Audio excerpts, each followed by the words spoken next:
Yana yoz fasli keldi. Yana bismillah deb bankalarni yopishni boshladik. Bankalarni yaxshilab yuvoldim.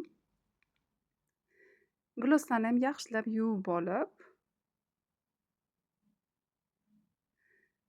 bankalarga joylaymiz. Tabga qarab solasizlar. Men mevasini ko'proq solaman. Hamma o'zini xohishiga qarab solsa bo'ladi.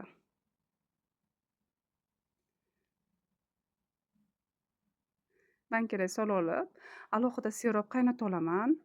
Shakarlarni pach qilaman. Turshroq bo'ladi mani kompotlarim. Shakar bilasizlar zararli. Turshroq bo'lsa juda ham foydali bo'ladi. Qaynayotgan suvga 20 minutdan qo'ya olaman bankalarim. Ishonchli bo'ladi. Zavodda yopilgan usulda bo'ladi. 100% otmaydi qizlarjonlar. Mana burab oldim. Bankalar ham tayyor. Menga o'xshab yozuv bilan banka yopiykalar kommentariyaga yozaveringlar. Bismillah deb men ham boshladim. Endi shu bilan avgustgacha banka yopamiz nasib bo'lsa. Video yoqqan bo'lsa obuna bo'lib, layk bosib qo'yinglar. E'tibor uchun rahmat.